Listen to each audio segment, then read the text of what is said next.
Hello viewers, welcome to Amrutha's academy. So ఈరోజు మనం గత హైకోర్ట్ ఎగ్జామ్స్లో అడిగినటువంటి క్వశ్చన్స్ని మనం చూద్దామండి.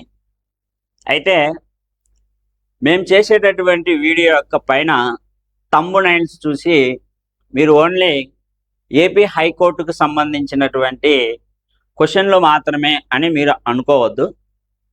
సో యూట్యూబ్లో వచ్చేటటువంటి మిగతా కోచింగ్ సెంటర్లు చేసేటటువంటి వీడియోల కంటే మా అమృతాస్ అకాడమీ చేసేటటువంటి వీడియోలు చాలా డిఫరెంట్గా ఉంటాయి. వ్యూవర్స్, మీరు ఓపికగా ఒక 2-3 నిమిషాల కింద మీరు చూసి అబ్జర్వ్ చేసినట్లయితే మిగతా వీడియోస్కి మా వీడియోస్కి తేడాను మీరే గమనించగలరని మేము ఆశిస్తున్నాము.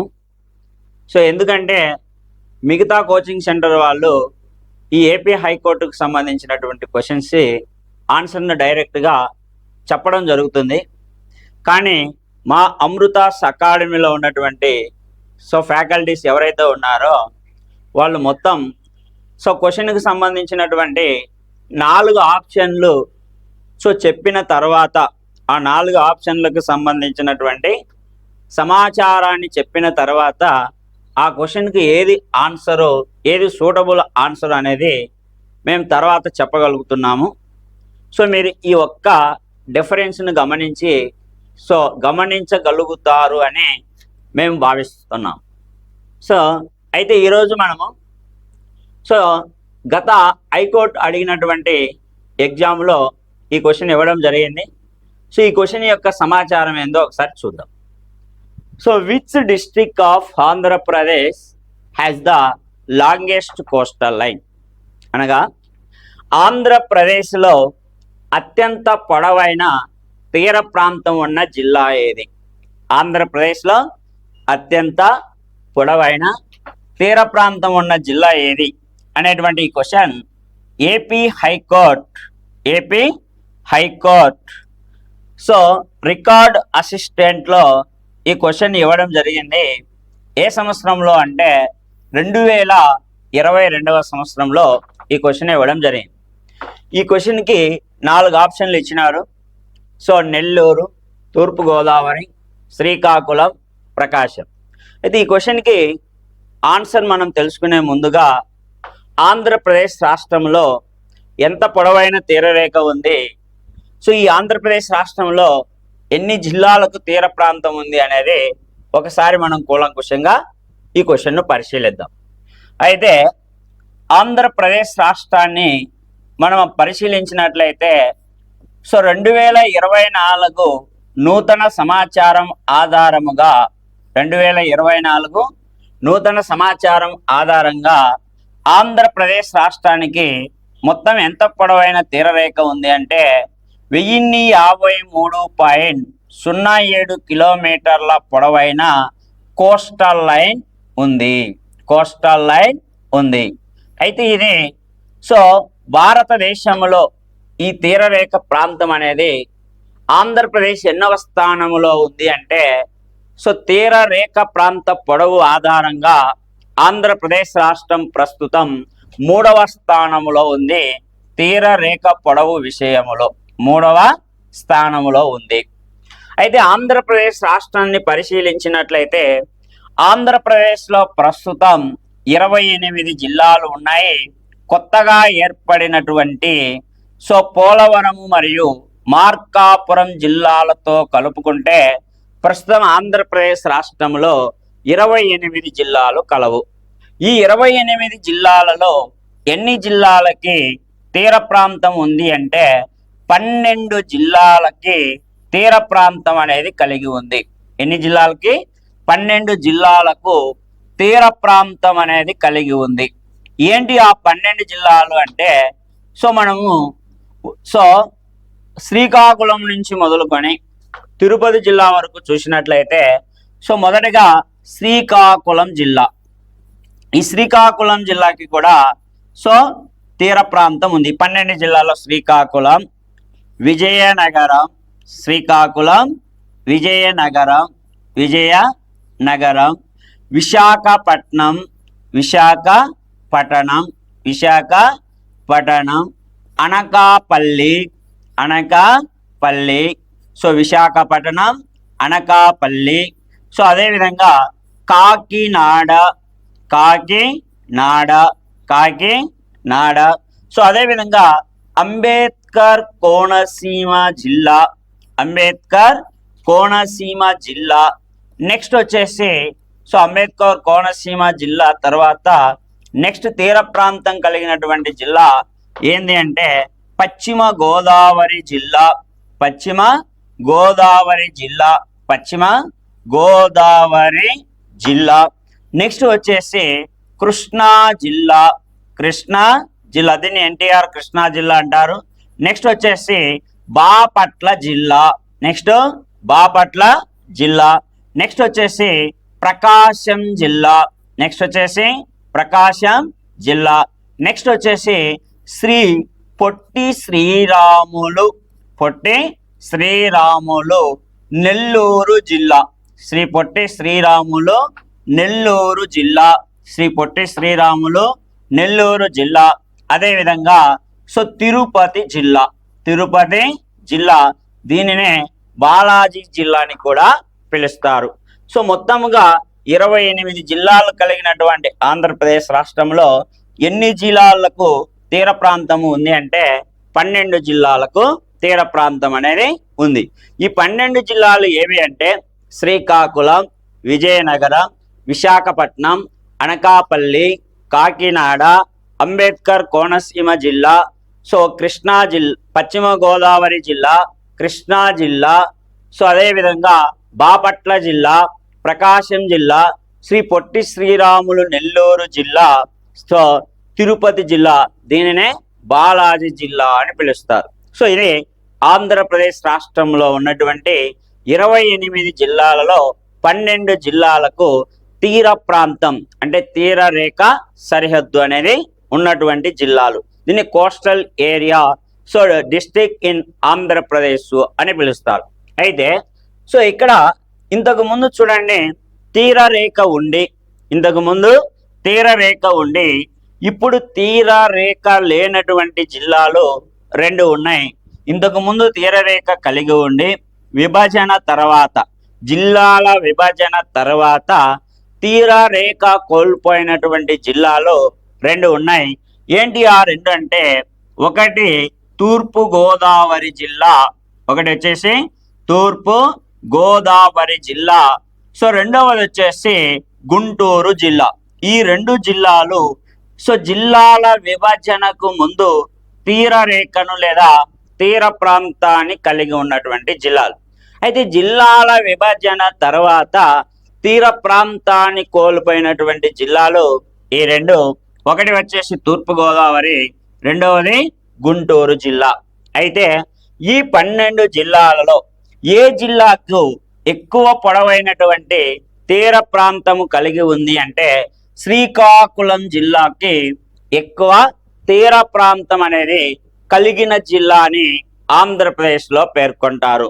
మళ్ళీ సో తక్కువ తీర ప్రాంతము కలిగినటువంటి జిల్లాగా ఏ జిల్లాను పేర్కొంటారు అంటే పశ్చిమ గోదావరి జిల్లాను తక్కువ తీర రేఖ పొడవు కలిగినటువంటి జిల్లాగా పేర్కొనడం జరుగుతుంది. సో అంతేకాకుండా సో ఆంధ్రప్రదేశ్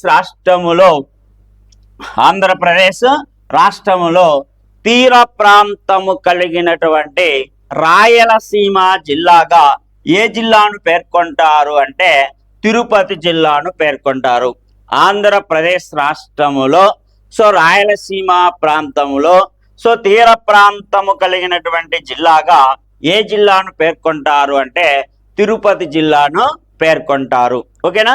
ఈ సమాచారం ఆధారంగా ఇప్పుడు మన క్వశ్చన్కి సరైనటువంటి సమాధానం ఏమవుతుంది అంటే సో క్వశ్చన్ ఏంటంటే ఆంధ్రప్రదేశ్లో అత్యంత పొడవైన తీర ప్రాంతం ఉన్నటువంటి జిల్లా ఏది అంటే ఇప్పుడు చెప్పినటువంటి డేటాను ఆధారంగా చేసుకొని ఆధారముగా చేసుకొని మన ఆప్షన్లో ఏది సరైనటువంటి ఆప్షన్గా పేర్కొంటాము అంటే చూడండి సి ఆప్షన్ను మనం సరైనటువంటి ఆప్షన్గా ఎంచుకోవచ్చు. సి ఆప్షన్ ఏముంది? శ్రీకాకుళం జిల్లా. శ్రీకాకుళం జిల్లా అనేది ఆంధ్రప్రదేశ్ రాష్ట్రములోనే ఎక్కువ పొడవైన తీరరేఖ కలిగినటువంటి జిల్లాగా దీనిని పేర్కొనడం జరిగింది. ఓకేనా? అయితే ఇక్కడ చూడండి, తూర్పు గోదావరి. ఇప్పుడు తూర్పు గోదావరి అనేది తీర ప్రాంతము లేని జిల్లాగా ఉంది. ఇంతకు ముందు జిల్లాల విభజనకు ముందు తూర్పు గోదావరి తీర ప్రాంతాన్ని కలిగి ఉంది. సో విభజన తర్వాత అది తీర ప్రాంతం లేని జిల్లాగా మారిపోయింది. ఓకేనా? అది గమనించాలి.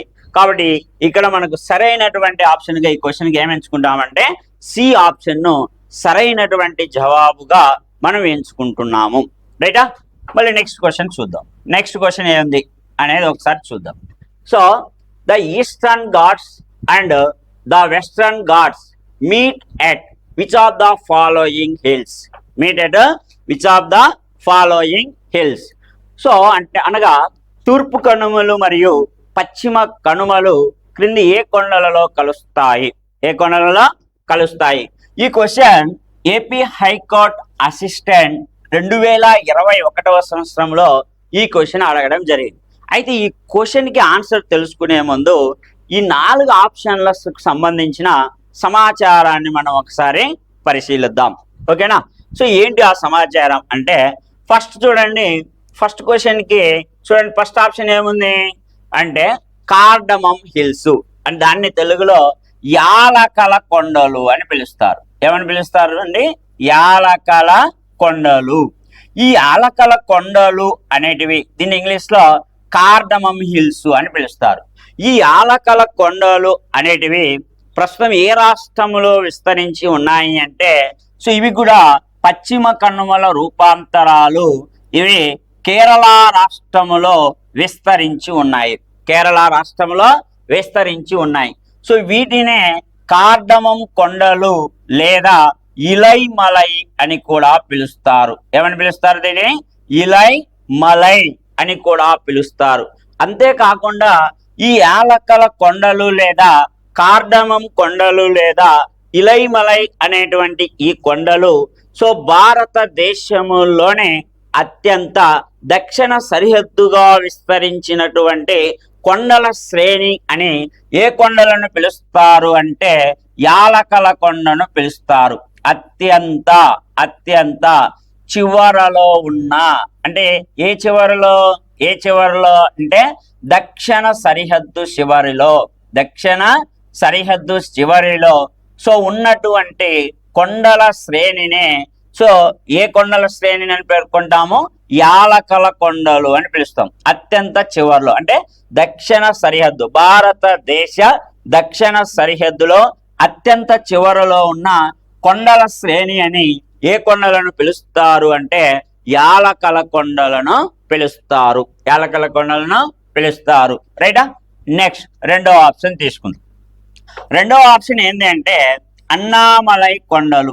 అన్నామలై కొండలు. ఈ అన్నామలై కొండలు, అన్నామలై హిల్స్ అని పిలుస్తాం ఇంగ్లీష్ లో. ఈ అన్నామలై కొండలు కూడా పశ్చిమ కనుమల రూపాంతరాలు. ఇవి కూడా ఏ రాష్ట్రంలో విస్తరించి ఉన్నాయంటే కేరళ రాష్ట్రములోనే విస్తరించి ఉన్నాయి. కేరళ రాష్ట్రములో పశ్చిమ కనుమల రూపాంతరాలనే సో అన్నామలై కొండలు అని పిలుస్తారు. ఈ అన్నామలై కొండల్లోనే ఎత్తైనటువంటి పర్వత శిఖరం అనైముడి.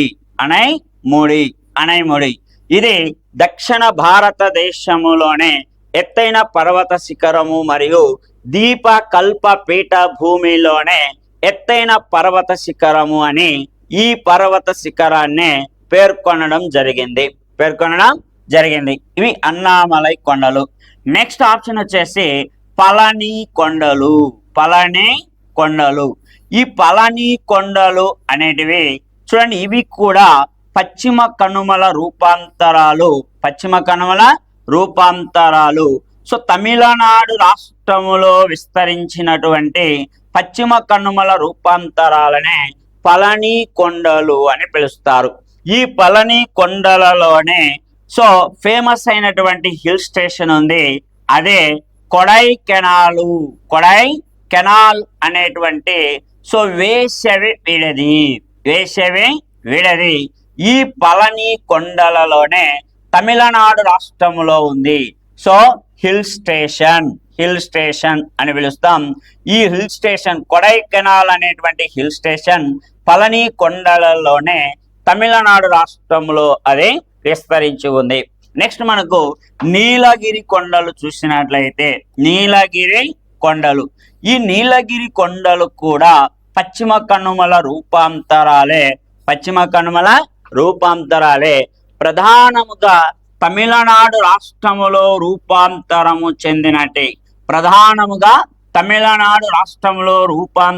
చెందినటువంటి పశ్చిమ కనుమలనే నీలగిరి కొండలు అని పిలుస్తారు. అయితే ఈ నీలగిరి కొండలు సో ఎన్ని రాష్ట్రాల సరిహద్దుగా విస్తరించి ఉన్నాయి అంటే తమిళనాడు రాష్ట్రము మరియు సో కేరళ మరియు కర్ణాటక రాష్ట్రాల సరిహద్దుగా ఈ నీలగిరి కొండలు అనేటివి విస్తరించి ఉన్నాయి. తమిళనాడు, కేరళ, కర్ణాటక రాష్ట్రాల సరిహద్దుగా ఈ నీలగిరి కొండలు విస్తరించి ఉన్నాయి. అయితే తమిళనాడు రాష్ట్రములోని గుడలూరు అనేటువంటి ప్రొనౌన్సియేషన్ ప్రాబ్లం గా కడలూరు అని కూడా పిలుస్తా ఉంటారు. దీన్ని గుడలూరు అనేటువంటి ప్రదేశము వద్ద ఈ నీలగిరి కొండలు పశ్చిమ కనుమలను మరియు తూర్పు కనుమలను సో అనుసంధానిస్తూ ఉన్నాయి, కనెక్ట్ చేస్తూ ఉన్నాయి. వెస్టర్న్ ఘాట్స్ ని, ఈస్టర్న్ ఘాట్స్ ని ఈ నీలగిరి కొండలు తమిళనాడు రాష్ట్రములోని గుడలూరు అనేటువంటి ప్రదేశంలో ఆ రెండింటిని కనెక్ట్ చేస్తున్నాయి, అనుసంధానం చేస్తున్నాయి. ఇప్పుడు ఈ చెప్పినటువంటి సమాచారం ఆధారంగా మనకి ఈ క్వశ్చన్కి ఆన్సర్గా ఏది ఎంచుకోవాలి అంటే తూర్పు కనుమలు మరియు పశ్చిమ కనుమలు క్రింది ఏ కొండలలో కలుస్తాయి అని చెప్పడం జరిగింది. సో ఈ క్వశ్చన్ ఇవ్వడం జరిగింది కాబట్టి ఈ క్వశ్చన్కి ఆన్సర్గా మనం డి ఆప్షన్ ని ఎంచుకోవాలి. డి ఆప్షన్ అనేది నీలగిరి కొండలు, నీలగిరి హిల్స్. ఈ నీలగిరి హిల్స్ అనేటివి ఏ ప్రదేశం వద్ద అని చెప్పినా తమిళనాడు రాష్ట్రములోని గుడలూరు అనేటువంటి ప్రదేశములో ఈ నీలగిరి కొండలు పశ్చిమ కనుమలను తూర్పు కనుమలను అనుసంధానం చేస్తూ ఉన్నాయి.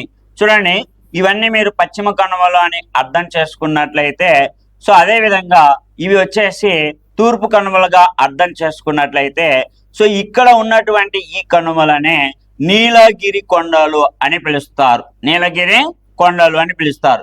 ఇది తమిళనాడు రాష్ట్రములోని ఏ ప్రదేశంలో అని చెప్తున్నా గుడలూరు లేదా ప్రొనౌన్సియేషన్ గా కడలూరు అని కూడా పిలుస్తూ ఉంటారు దీన్ని. సో ఇవి వచ్చేసి వెస్ట్రన్ ఘాట్స్, ఇవి వచ్చేసి ఈస్టర్న్ ఘాట్స్. సో ఇక్కడ ఉన్నటువంటి పర్వతాలు వచ్చేసి అక్కడ ఉన్నటువంటి ఆ పర్వతాలు వచ్చేసి ఏంటి అంటే నీలగిరి కొండలు. ఈ రెండింటిని కనెక్ట్ చేసేటటువంటి ఈ కొండలే నీలగిరి కొండలు. కాబట్టి ఈ క్వశ్చన్ కు సో సరైనటువంటి సో కరెక్ట్ అయినటువంటి సమాధానముగా మనం డి ఆప్షన్ ను ఎంచుకోవాలి. రైటా? మరి నెక్స్ట్ క్వశ్చన్ చూద్దామా? నెక్స్ట్ క్వశ్చన్ ఏంటంటే which Indian state is surrounded by Bangladesh on three sides అనగా మూడు వైపులా బంగ్లాదేశ్ దేశముతో సరిహద్దు ఉన్న భారతీయ రాష్ట్రం ఏది అని so AP high court junior assistant 2021 సంవత్సరంలో ఈ క్వశ్చన్ అడగడము జరిగింది. అయితే ఈ క్వశ్చన్ కు 4 ఆప్షన్లు ఏమి ఇచ్చినాడంటే మేఘాలయ, త్రిపుర, పశ్చిమ బెంగాలు, మిజోరాం అని ఈ 4 ఆప్షన్లు ఇవ్వడం జరిగింది. ఈ 4 ఆప్షన్లలో మనకు సమాధానాన్ని ఎంచుకునే ముందు అసలు బంగ్లాదేశ్ అనేటువంటి దేశంతో భారతదేశము సో ఎన్ని కిలోమీటర్ల పొడవైన సరిహద్దును కలిగి ఉందో మనం ఒకసారి చూద్దాం. మరి సో బంగ్లాదేశ్ అనేటువంటి దేశం భారతదేశముతో 4096.7 కిలోమీటర్ల పొడవైన భూభాగ సరిహద్దును కలిగి ఉంది. బంగ్లాదేశ్ అనేటువంటి దేశము భారతదేశముతో సో 4096.7 కిలోమీటర్ల పొడవైన భూభాగ సరిహద్దును కలిగి ఉంది. సో దీన్నే ల్యాండ్ ఫ్రాంటియర్ అని ఇంగ్లీష్లో పిలుస్తారు. అయితే భారతదేశముతో ఎన్ని దేశాలు భూభాగ సరిహద్దును కలిగి ఉన్నాయంటే 7 దేశాలు. ఈ 7 దేశాలలో బంగ్లాదేశ్ అనేటువంటి దేశం 4096.7 కిలోమీటర్ల పొడవైన భూభాగ సరిహద్దును కలిగి 7 దేశాలలోనే చాలా పొడవైన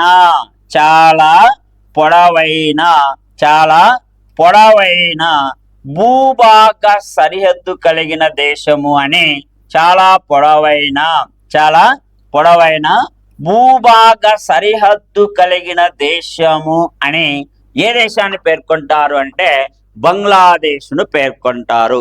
longest land frontier country with India అని సో ఏ దేశాన్ని పిలుస్తారు అంటే బంగ్లాదేశ్ను పిలుస్తారు. మళ్ళీ బంగ్లాదేశ్ అనేటువంటి ఈ కంట్రీతో భారతదేశములోని ఎన్ని రాష్ట్రాలు భూభాగ సరిహద్దును కలిగి ఉన్నాయి అంటే 5 రాష్ట్రాలు.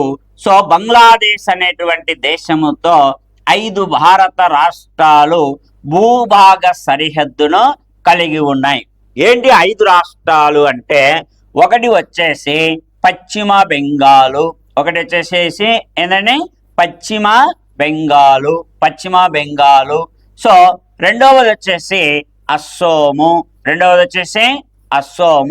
మూడవది వచ్చేసి మేఘాలయ.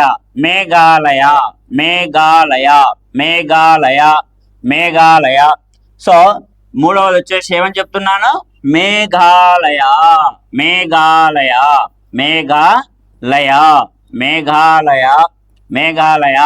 సో నాలుగవది వచ్చేసి త్రిపుర. సో ఐదవది వచ్చేసి మిజోరాం. ఈ 5 భారత రాష్ట్రాలు బంగ్లాదేశ్ అనేటువంటి దేశముతో భూభాగ సరిహద్దును పంచుకుంటున్నాయి. అయితే పశ్చిమ బెంగాల్ అనేటువంటి ఈ రాష్ట్రము బంగ్లాదేశ్తో ఎక్కువ పొడవైన భూభాగ సరిహద్దును కలిగి ఉంది. అంతేకాకుండా పశ్చిమ బెంగాల్ అనేటువంటి ఈ రాష్ట్రము పశ్చిమ బెంగాల్ అనబడేటటువంటి ఈ రాష్ట్రము 3 దేశాలతో అంతర్జాతీయ సరిహద్దును కలిగి ఉంది. సో పశ్చిమ Bengal state having 3 international countries బార్డర్ను ఇది కలిగి ఉంది. ఏంటి ఆ 3 ఇంటర్నేషనల్ కంట్రీస్ అంటే ఒకటి వచ్చేసి బంగ్లాదేశ్, రెండవది వచ్చేసి నేపాలు, మూడవది వచ్చేసి భూటాన్. ఈ 3 దేశాలతో ఇది అంతర్జాతీయ సరిహద్దును కలిగి ఉంది. అర్థమైందా? ఓకే. నెక్స్ట్ త్రిపుర అనేటువంటి రాష్ట్రాన్ని మనం పరిశీలించినట్లయితే ఈ త్రిపుర అనేటువంటి రాష్ట్రము సో ఈ రాష్ట్రం అనేది 3 వైపులా బంగ్లాదేశ్ అనేటువంటి దేశముతో త్రిపుర అనేటువంటి ఈ రాష్ట్రము 3 వైపులా బంగ్లాదేశ్ అనేటువంటి దేశముతో సరిహద్దును పంచుకుంటుంది. బంగ్లాదేశ్ దేశముతో 3 వైపులా సరిహద్దును పంచుకుంటుంది. ఓకేనా?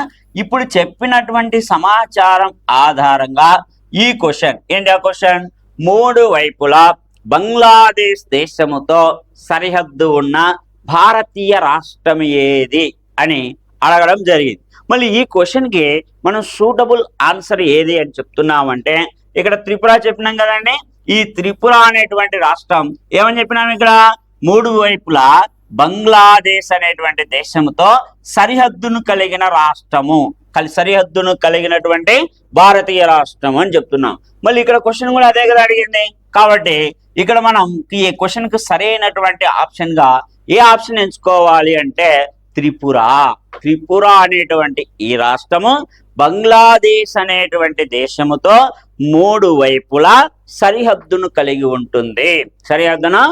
ఉంటుంది. కానీ మనకి ఈ క్వశ్చన్కి ఆన్సర్గా ఏమని ఎంచుకుంటాం? జనరల్ గా పశ్చిమ బెంగాల్ అని ఎంచుకుంటాం. కానీ పశ్చిమ బెంగాల్ అనేది 3 దేశాలతో అది సరిహద్దును కలిగి ఉంది. ఆ విషయం మర్చిపోకూడదు వ్యూవర్స్, గుర్తు పెట్టుకోవాలి. రైటా? సో మరి నెక్స్ట్ క్వశ్చన్ చూద్దామా?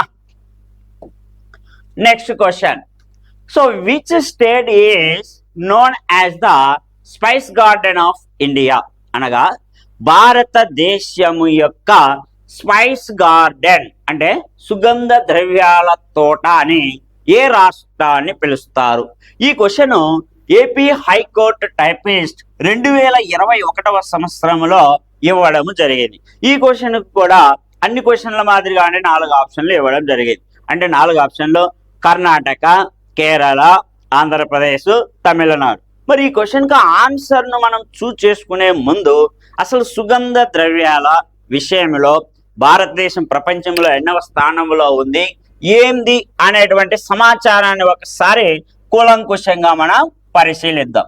సుగంధ ద్రవ్యాలు, స్పైస్ గార్డెన్, సుగంధ ద్రవ్యాలు, స్పైస్ గార్డెన్స్ అని పిలుస్తాం. సుగంధ ద్రవ్యాలు చూడండి, సుగంధ ద్రవ్యాల ఉత్పత్తిలో ప్రపంచములోనే భారతదేశం మొదటి స్థానంలో ఉంది. గుర్తుపెట్టుకోవాలి ఈ అంశము.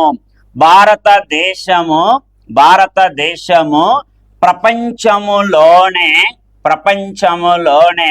సుగంధ ద్రవ్యాల ఉత్పత్తిలో వీటి ఉత్పత్తిలో ఎన్నవ స్థానంలో ఉంది అని చెప్తున్నా? మొదటి స్థానములో ఉంది. ఉత్పత్తిలో మొదటి స్థానములో ఉంది. గమనించాలి, మొదటి స్థానములో కలదు. సుగంధ ద్రవ్యాల ఉత్పత్తిలో భారతదేశం ప్రపంచములోనే మొదటి స్థానములో కలదు. అయితే మన ఇండియాలో చూసినట్లయితే, భారతదేశంలో చూసినట్లయితే సుగంధ ద్రవ్యాల ఉత్పత్తిలో భారతదేశములో మొదటి స్థానంలో ఉన్నటువంటి రాష్ట్రం ఏది అంటే మధ్యప్రదేశ్. ఏ రాష్ట్రం అండి? మధ్యప్రదేశ్. మళ్ళీ సెకండ్ ప్లేస్ లో ఏముంది? మన ఆంధ్రప్రదేశ్ రాష్ట్రము ఉంది. ఇదే సుగంధ ద్రవ్యాల ఉత్పత్తిలో భారతదేశములో 3వ స్థానంలో ఉన్న రాష్ట్రం ఏది అంటే గుజరాత్ రాష్ట్రము. అయితే కేరళ అనేటువంటి రాష్ట్రాన్ని ఏమని పిలుస్తారు అంటే సుగంధ ద్రవ్యాల తోట.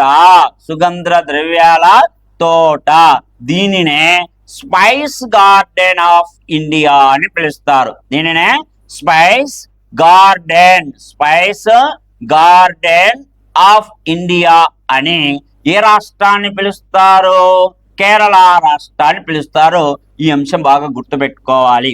కేరళ రాష్ట్రాన్ని సుగంధ ద్రవ్యాల తోట లేదా స్పైస్ గార్డెన్ ఆఫ్ ఇండియా అని పిలుస్తారు.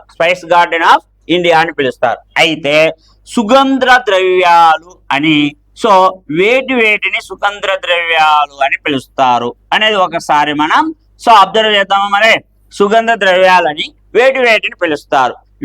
వాటిని సుగంధ ద్రవ్యాలు స్పైస్ గార్డెన్స్ అని వేటిని పిలుస్తారు అంటే చూడండి, మనందరికీ తెలిసినటువంటి మసాలా దినుసులు ఉంటాయి కదండి.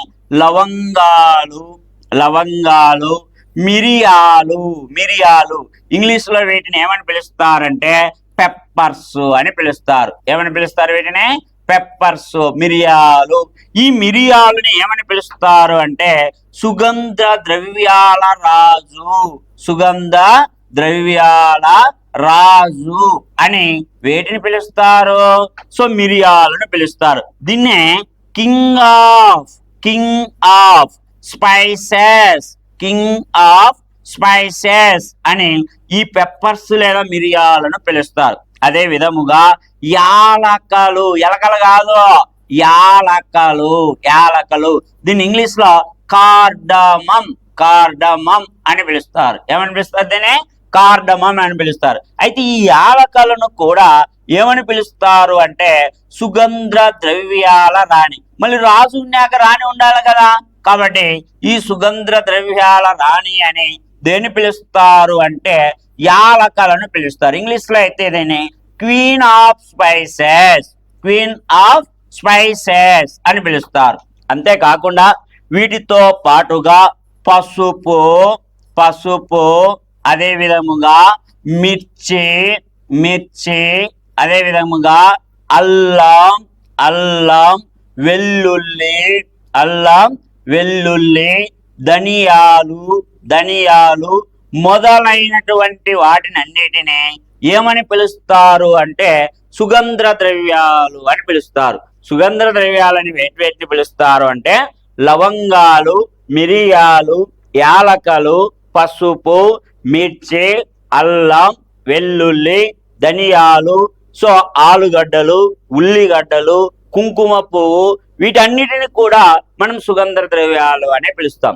ఈ సుగంధ ద్రవ్యాలలో ఈ మిరియాలు ఉన్నాయి కదండి, ఈ మిరియాలు అంటే ఇంగ్లీష్ లో పెప్పర్స్ అంటాం. దీన్ని సుగంధ ద్రవ్యాల రాజు, కింగ్ ఆఫ్ స్పైసెస్ అని పిలుస్తాం. సో ఈ యాలకలు ఉన్నాయి కదా, ఈ యాలకల్ని సో కార్డమం అని పిలుస్తాం. దీన్ని సుగంధ ద్రవ్యాల రాణి, క్వీన్ ఆఫ్ స్పైసెస్ అని పిలుస్తాం.